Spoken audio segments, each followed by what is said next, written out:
you should.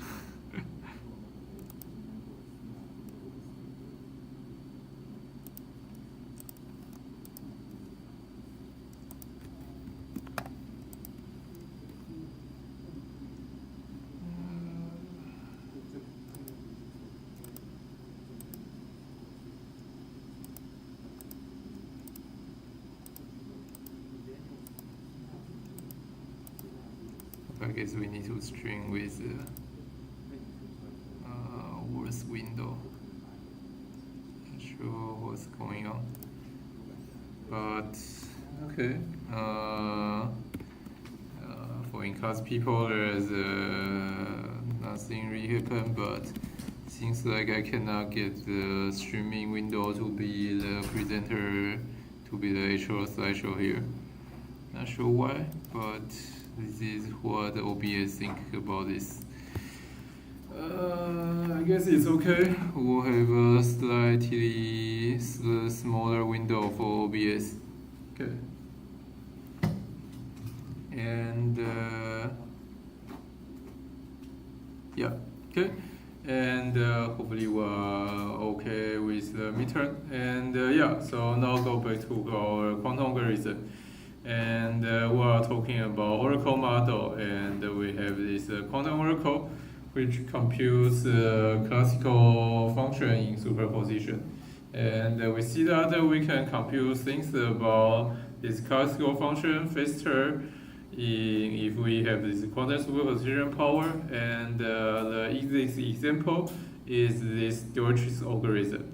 So Dirichlet's algorithm says that you have a 1B function. F is 0, 1 from 2, 0, 1, and so this thing has two values. It has a value of f of 0, so what happens if your input is 0, and f of 1, what happens if the input to f is 1.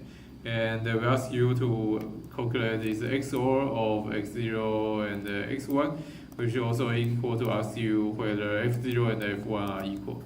And the classical algorithm always need to do this in two query. Means that when we write down a classical circuit to calculate this question, you need to place two classical black boxes in the middle. But quantally, if we do this with quantum circuit, we only need one query. And the example is here. So what we do here is a trick called phase kickback. So we initialize the record register into as a minus. Then we see that whatever input register is x, then the outcome will be the same state x tensor minus, but with this phase here. So a global phase, kind of a global phase of -1 to the f of x. And it's weird, it's a big weird to call this global. So you see, if you just have x, then this is a global phase. But if you have a different x, then this phase actually become a relative phase between x equal to 0 and x equal to 1.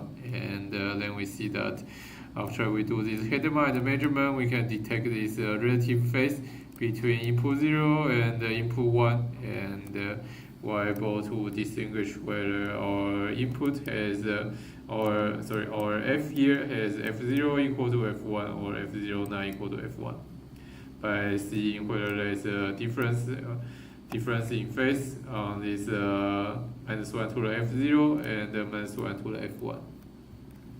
Okay, so that's Dirichlet's algorithm.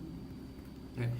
And yeah, here is a bit of a different view about quantum oracle. So we can also think about quantum oracle as a way to give an input to your algorithm. And basically, quantum oracle algorithm or quantum query algorithm is trying to use as little oracle as possible, and which also means looking at as the little part of the input as possible to determine something about the input. And yeah, you can map this function to a bit string, which is just the truth table of this function. And for example, if we have in our Dirichlet's algorithm example, our truth table is just f0 and f1. And f0 can be 0 or 1, and f1 can be 0 or 1, and it's a 2-bit string, so there are 4 possible input here. So you can have f0 equals 0, so f0, f1 can be 0, 0, 0, 1, 1, 0, 1, 1. Okay. And and you have more bits in to your f of x, then the truth table will be 2 to the n bit here, and they can get really long here. Okay, so here we have an example of n equal to 3, and your small f take a different input, and so its truth table is a bit string. Okay, and so there are really 2 to the a different quote input to your Oracle function, Oracle algorithm. Okay. Okay, so this is a bit confusing because there are 2 different inputs. The truth table itself is the input, and you also have an input to your f of x. And hopefully it's not too confusing. And anyway, let's back to more algorithm. And so we have this George's algorithm showing that quantum oracle can be more powerful than classical oracle. And here we have this 2 oracle call versus 1 oracle call difference. Okay. And now we start with a big question on, I guess, really a central problem on quantum computing, or design quantum algorithm is how much faster can quantum algorithm be, and we try to see this in Oracle model. Okay. And so we have a 2 to 1 difference here, and we try to get a bigger separation, and that's where we get the George-Joseph algorithm. I guess a bit of motivation because, as we say in computer science, we always care about asymptotic. So, well, in practice, a factor of 2 speed up might be good, but we really want the asymptotic speed up. So that's a more than constant factor. And so this is where George-Joseph algorithm or George-Joseph problem come from. We want to have we have a problem where the quantum query used is much less than classical query in the asymptotic limit. Okay, and but here we introduce another concept that is this promise problem.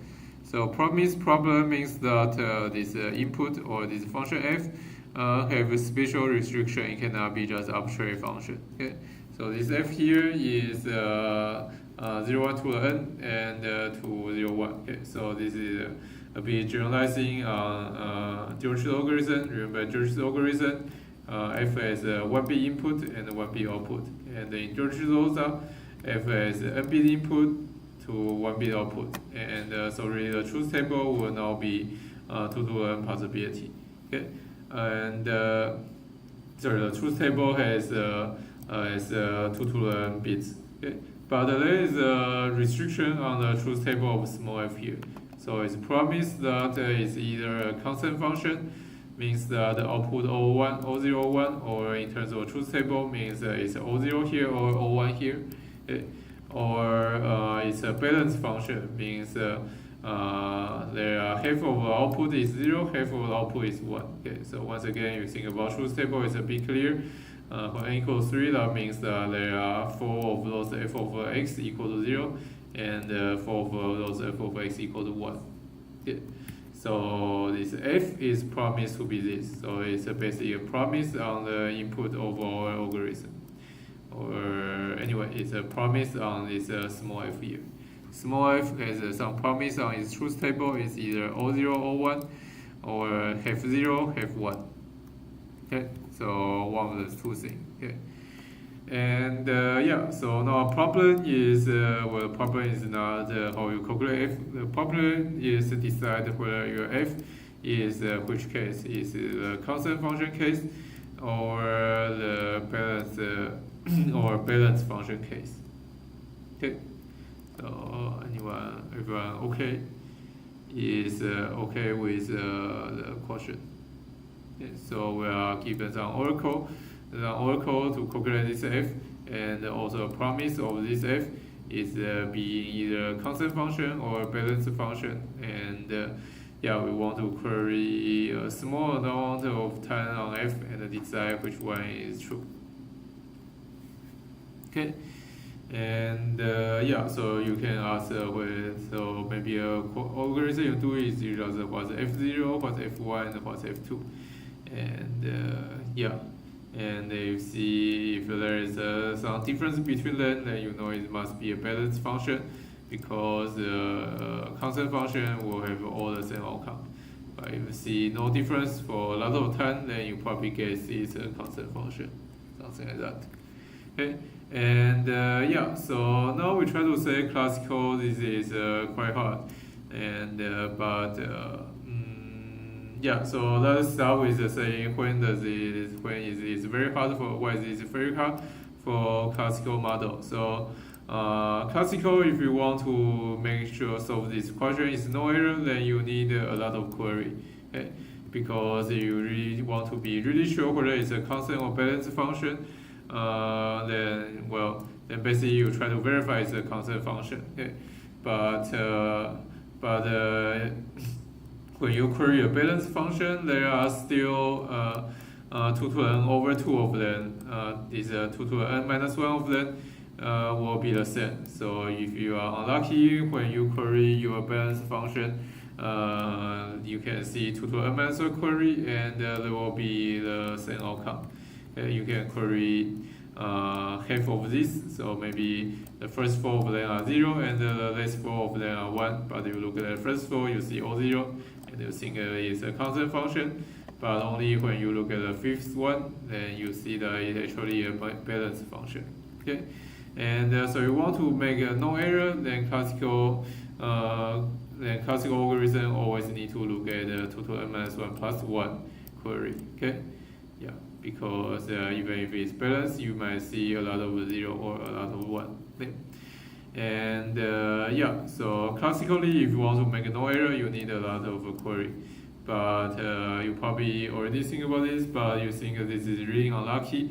And indeed, if you use a randomized algorithm, and you pick some random location to look at this, and you want some constant success probability, then yeah, you only need a very low number of query to solve this. Okay. Yeah, because when you look at random location, basically when you have a balanced function, you have 1 over 2 probability to keep picking the sensing. Okay? And so the probability you see the sensing repeatedly is exponentially decaying. So yeah, so you see some random thing, then constant function give you all the same outcome, and the balanced function will highly likely give you different outcomes. Okay? So if you have a randomized algorithm, you just need some small constant to solve this. But we want to say there is quantum speed up, so we focus on kind of this case. So we try to match this case, so we see that with a quantum algorithm, we can solve this with no error, but we only need 1 query. Okay, so we still keep no error here, but only need 1 query.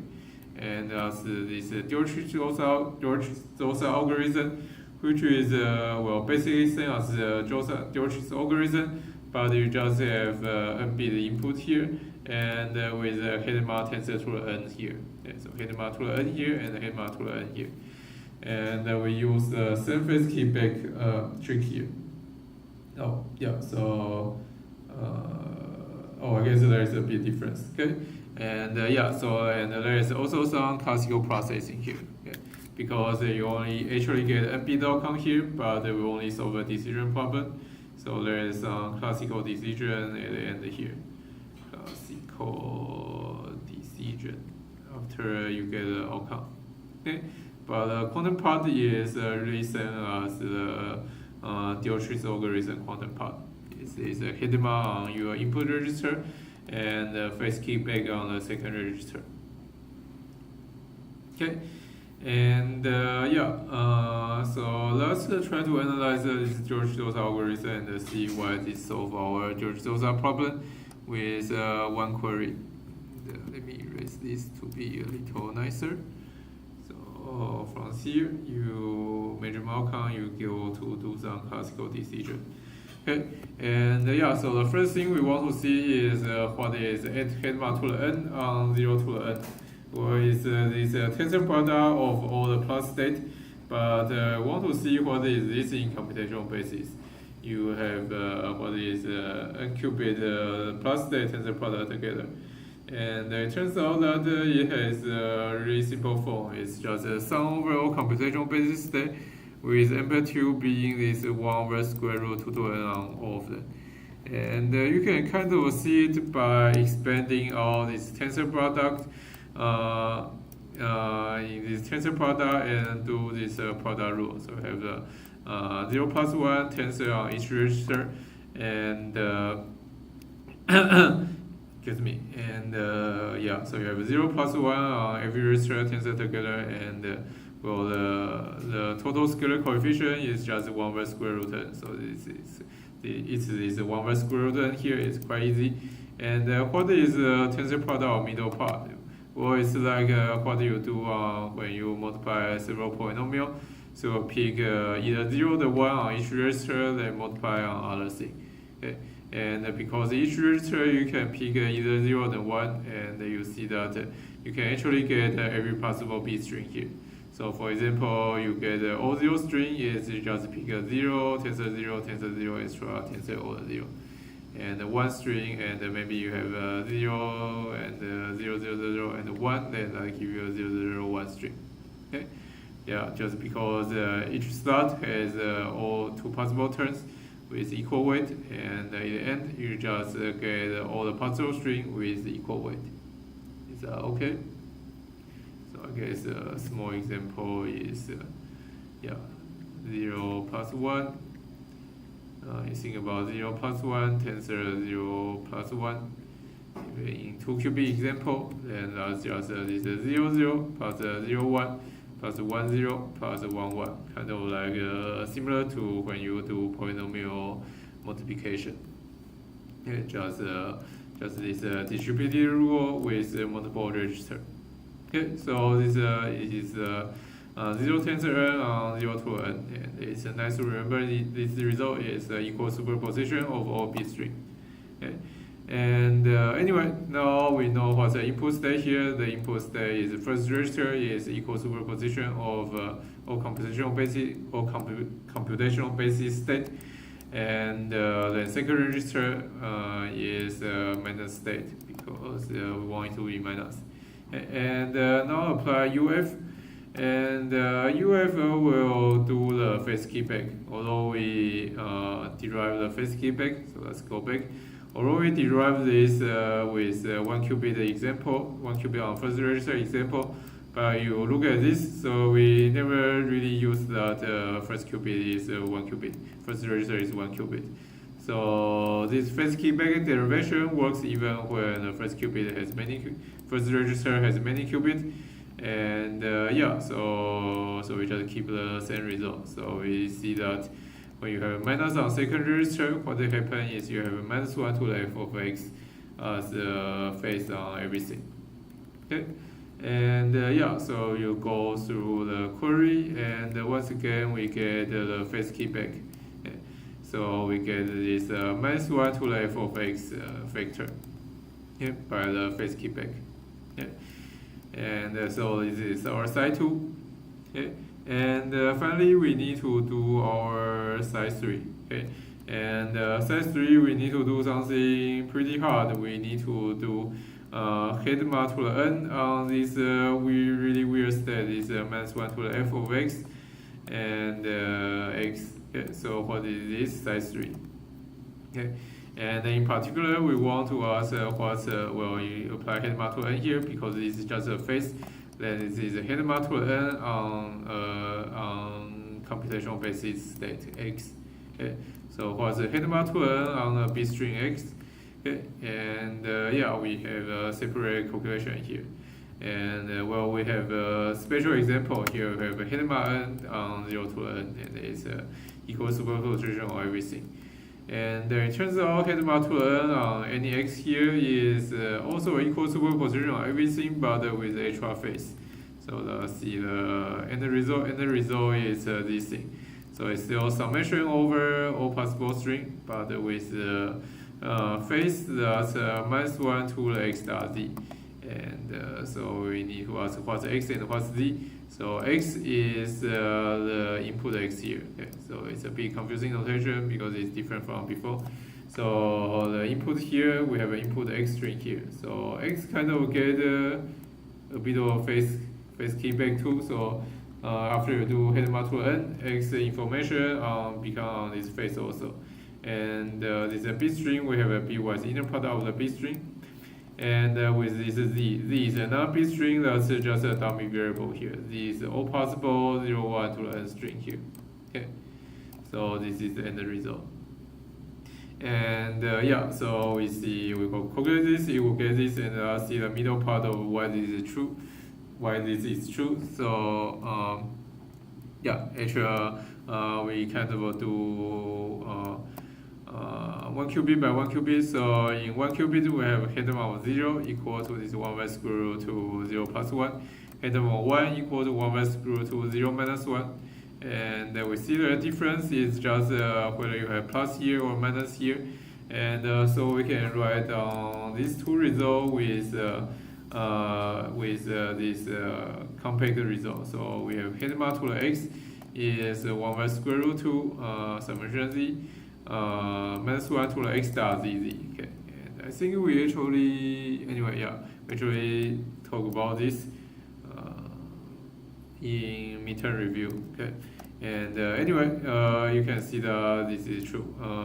So this thing is I guess we don't exactly have this form, but this thing, so z is 0, 1, so we have this is a very complicated, really complicated really complicated expression, but just to try to say this is two things together in one thing. So the summation z equal to 0, 1 is saying you are always summing over 0 and 1.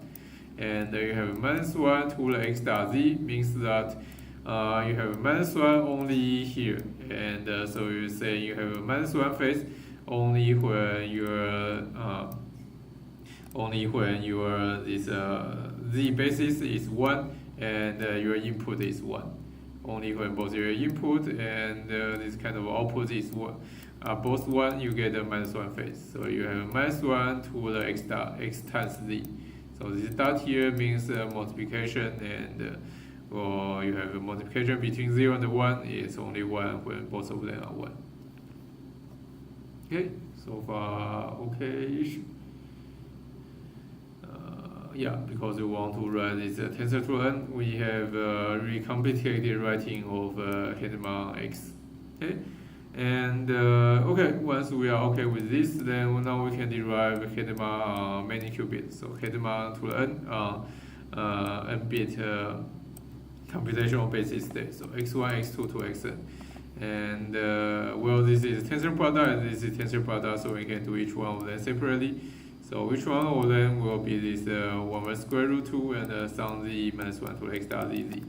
But there are a whole bunch of different z now and a whole bunch of different x, so we need to index every z differently.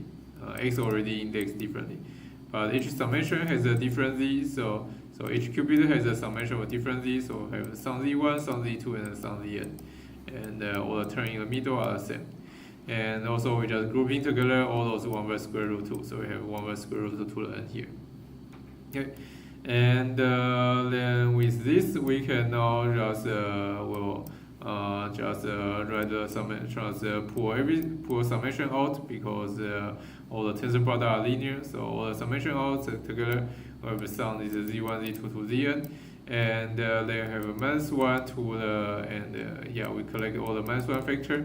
And because multiplication of those exponential is just exponential with the exponent adding together. So minus 1 to the x1 times z1 plus x2 times z2 plus all the way to xn times zn.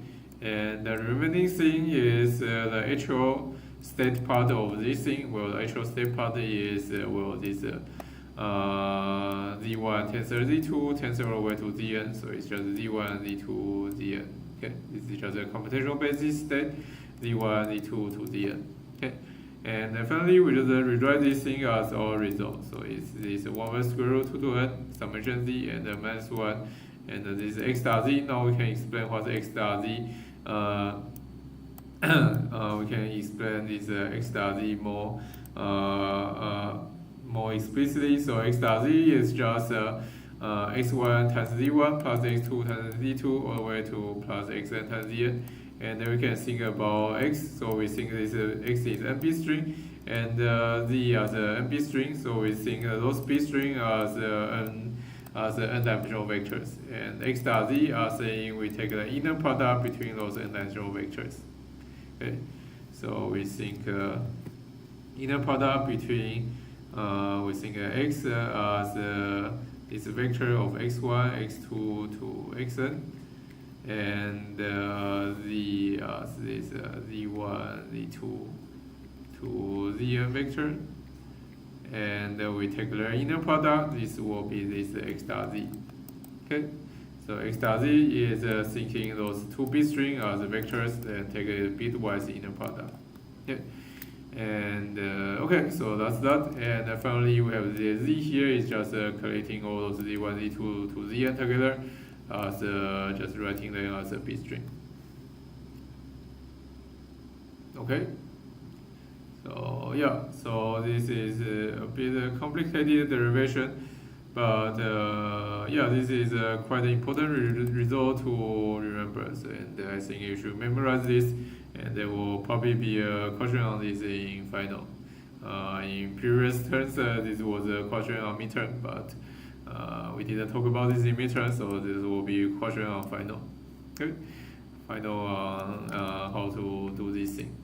Will be very useful. We will see this used well, at least multiple times today, and even more times later on part of the course. Okay, so remember the result and understand what it means.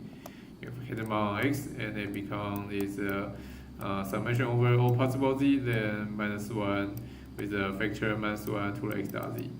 And I guess a bit of a checking. So now if our x is the all-zero string, then we can use this when x is the all-zero string, and we get that we have the summation z over all possible thing, but now x dot z will be always 0 because the zero vector inner product with anything is always 0, and yeah, that's why the Hedman tensor 0 is give you the equal superposition of all computational bases. Okay, so this is this. We spent a lot on this, and finally we can go back to our Dirichlet's algorithm. Okay, so we want to calculate this thing, and finally we know what's this Hedman to the nx part, and so we can write down a quite complicated formula for it, and it's the summation z. Okay, so we just express this as this summation z, and -1 to the x dot z. Okay. And so this is our size 3, and we try to clean it up a little bit by pull everything inside the summation. So well, we have all the constant factor is now 1 over 2 to the n, and we have a summation all possible x, summation all possible z, and this really ugly function. So all the phase vector now is -1 to the x inner product with z plus f of x, and then we have other state. So second register is still minus, and the first register is now this computational basis z. Okay, and yeah, so then we do measurement. We will get.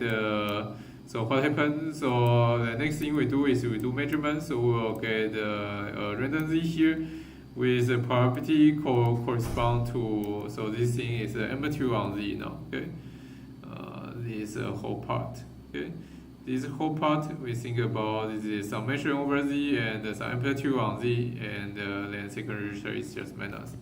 Okay, so we will get a random z with a probability equal to the thing of value square.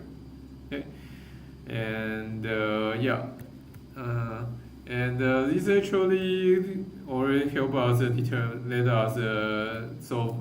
Okay, so this really ugly expression actually let us solve Dirichlet's algorithm with 100% probability. Okay, that's because okay, Okay, so this is a really ugly expression, but it's quite clean when z is O0. Okay, when z is O0, then you don't have oh sorry, when z is O0, you don't have this weird x star z thing. Okay, so this -1, you just have -1 to the f of x. Okay, okay, so so the smart part is you realize you just need to focus analyze this for z equal to O0. Okay, so when z equal to O0, you simplify a lot. So you just have -1 to the f of x divided by 2 to n, and remember we have a summation x. So this thing is a function of z because x is a sum over, so x is just sum over all possibility. Okay.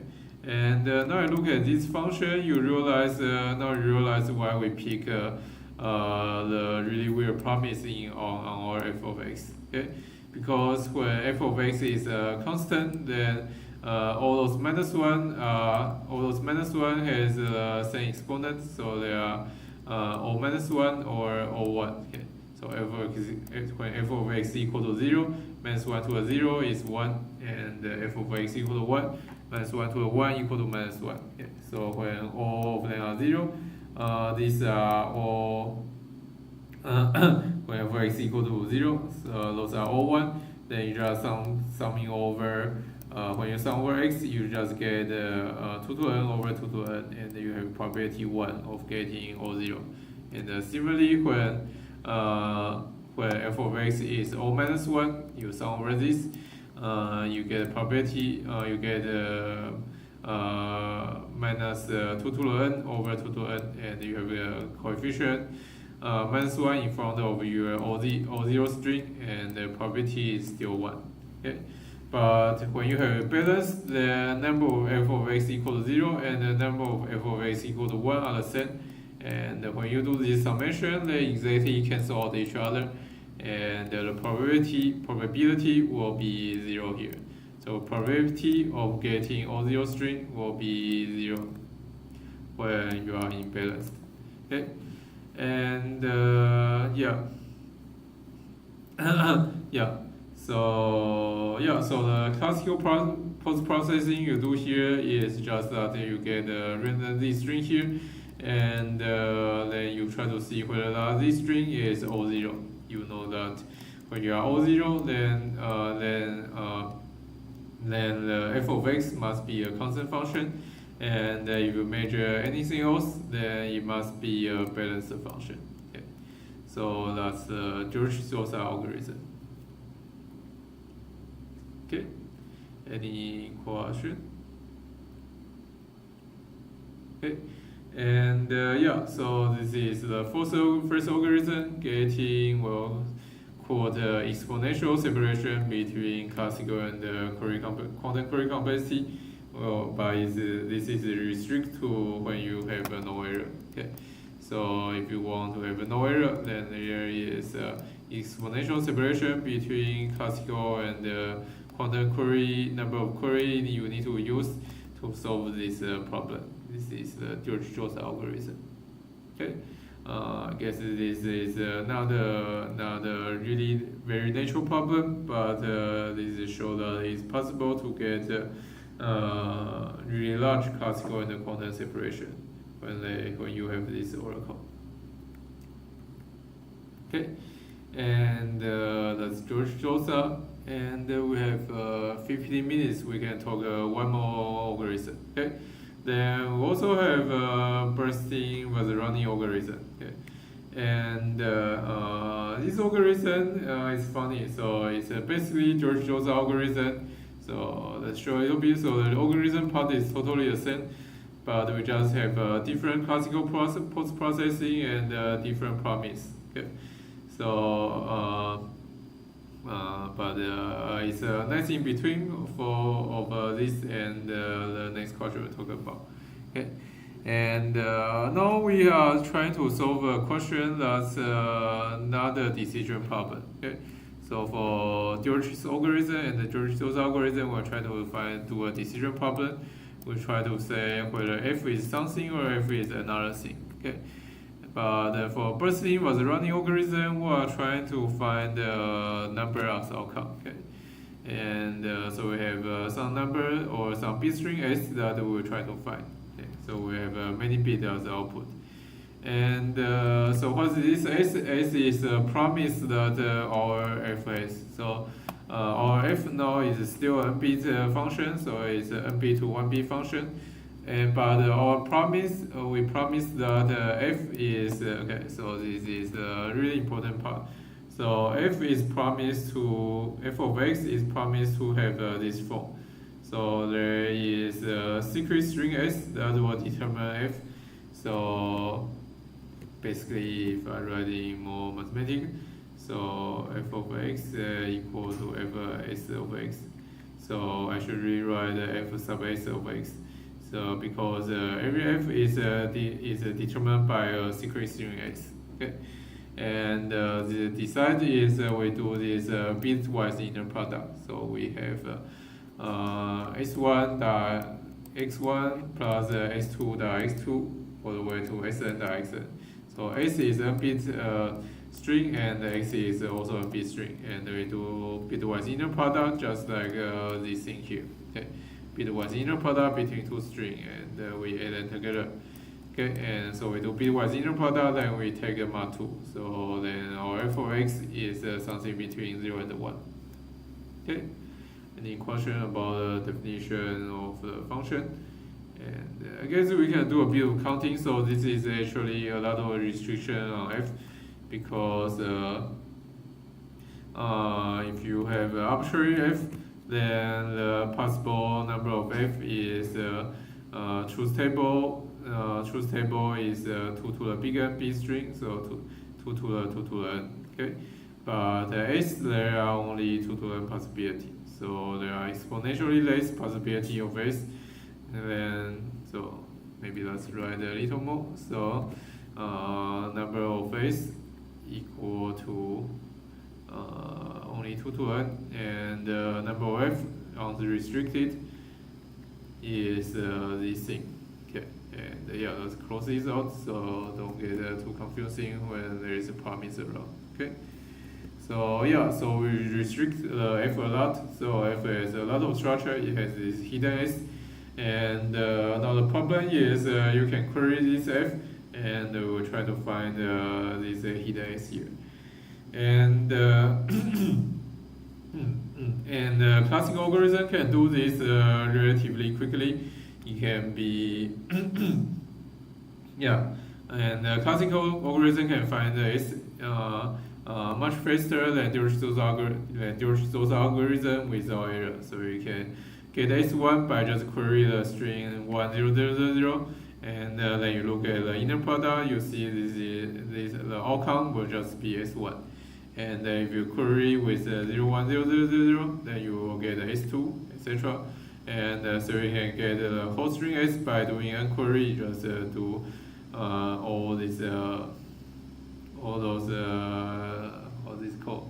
I guess one-hot states. Okay. And yeah, so you query those x, and n of them, and they will know every bit of s, and they will know s.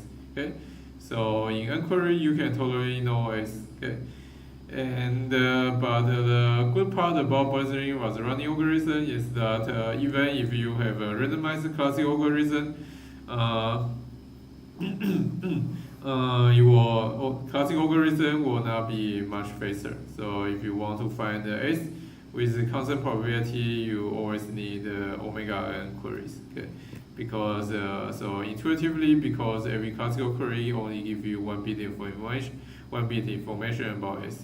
So you need about omega n classical query, even for randomized classical algorithm to solve this. Okay, so this is a smaller separation of n and 1, but it's I guess a bit more robust separation, because even with some randomized algorithm, classic algorithms still require a lot of query. Okay, and yeah, now let's see how quantum algorithm actually solve this. And as we said, the quantum algorithm part is the same, and actually there is no post-processing, so the output NB string, it will just be your secret string s. Okay, And yeah, so we can already do all the calculation. And so we just need, we will get size 3 equal to this really weird state. So summation z, summation x, and this is -1 to the x dot z plus f of x over 2 to n and z and tensor minus. Okay, and now you can kind of feel why we want to f of x in this funny form, because now we substitute f of x also in this inner product, then we can do a whole bunch of simplification. Okay. So now f of x is x inner product with your secret string s. Okay. And now we do a bit of algebra here. So all other things are the same. But x dot z plus x dot s is x plus s. Is z plus s inner product with x. And yeah, and also because this I should really say, I guess, yeah, and because this is -1 to the power, so we can really take everything up here mod2. So instead of x dot s, z dot, this is too small, I cannot even see myself. So maybe try to make this bigger. Hopefully it will also make it clear to you. Okay, and this is really hard. Okay. Shit. Okay, let's see. This thing. Yeah. So we have x dot z and x dot s. So this is x dot z plus s. And then because this is -1 to the power, so we can take everything mod2. So we have z o plus s here. Okay. And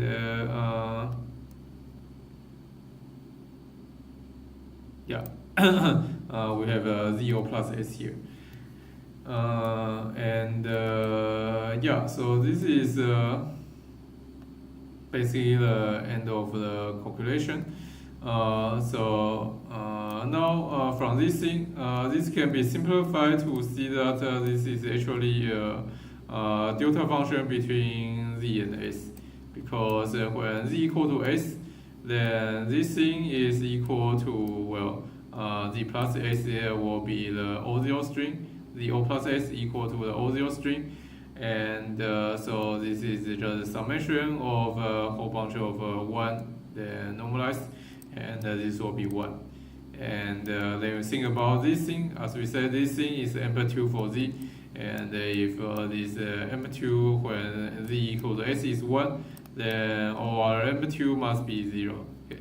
And I think there is a homework problem that you can show that, you can also show this with direct calculation, that when z don't equal to s, then when you sum over all x, then it will cancel out. So half of them will be +1, half of them will be -1, and the summation will be 0. Okay, and yeah, so with a bit of a reasoning, we see that the only z that you picked out here will be s. Okay, so yeah, so this thing is delta function between, so what we show here is this middle term is a delta function between this z string and the s string, and then you sum over z, then you just pick up s. Okay, so size 3 is really just s and the minus, and then you measure first register, you get the outcome is just your s string. Okay. And yeah, so you see the content, you only need one query to get this whole s string. Okay. And this is separation to classical algorithm, and where classical algorithm need omega n query, so there is a asymptotic separation, and even to randomize the classical algorithm. Okay, and yeah, as we said, this is different from Dirichlet's algorithm. Dirichlet's algorithm has a kind of exponential separation, but it doesn't work when classical algorithm get to do randomized query and with a small error. And by the Bernstein-Maserani algorithm, we can get smaller separation, but even with randomized algorithm. And the next algorithm we'll talk about is the Simon's algorithm, which also works for randomized algorithm, but quantum only need a polylogan query, but classical need a two-to order query. And so this is exponential separation randomized to randomized classical query. Okay, and I guess one interesting thing that I think myself think is being unintuitive is that with only one quantum query you actually get unbit information out of your F. And it seems a bit unintuitive, but this is what can happen. Okay? So one quantum query and you get unbit information. Okay, and this is a bit surprising because you think f of x is one bit value, right? So classically, this is basically the proof of classically. So classical query you always get just one f of x. Should get only get one bit information about your S. But in persistent learning algorithm, you see that because it's really funny because you read your information out of the input register. So in one quantum query, you actually get unbit information out of your quantum query, and yeah, so it's really funny, and it's some surprising thing that the quantum algorithm can do. Okay. And in less 4 minutes, I guess let's say a little bit about query complexity. Okay. And so the thing we have been doing so far is can be formalized to call quantum query complexity. So basically, we have some oracle f with or without promise, and then we want to calculate something about this oracle f of x. Okay. So we query f by kind of look at the locations, and in quantum query you can look at the direction in superposition. And we'll like to study the query complexity is the minimal number of query you need to put in your quantum circuit or classical circuit to learn your thing about f. And for example, in George's algorithm, we want to ask whether f0 equal to f1. And the query algorithm will kind of look at this. So when you think about query complexity, you only care about number of query you use. You don't care about other gates or other number of gates or number of qubits you use. Okay? You only care about number of these black box you put in your algorithm. And so you can kind of write your algorithm like this. You have arbitrary unitary, and then you put your oracle, arbitrary unitary, you put your oracle, etc. And you want to use the least amount of layer to solve your problem on your f. And you only get the information about f when you put this oracle here. Yeah, and yeah, we want to study query complexity because well. In part because it's easier. Okay, so in real world we really care about time or space complexity. We really care about time or space complexity of our algorithm. Okay, but yeah, but query algorithm is query complexity is easier to calculate because it's really hard to say how many gates you really need to use to calculate whatever function you want to calculate. So theoretically, query complexity is just easier to compute, and so easier to get the upper bound, and in particular easier to get the lower bound. Okay. And yeah, also is yeah, also a lot of time is a good approximation to the time complexity, because at least it's you have a lower bound on query complexity, is also a lower bound in time complexity. Because you think you need to put this many black boxes in your circuit, then you need to have at least this many gates in your circuit, etc. Okay, and yeah, and oh, here we can talk a little more thing that we can put in homework. And funny thing about quantum query is yeah, we have this phase version of Oracle.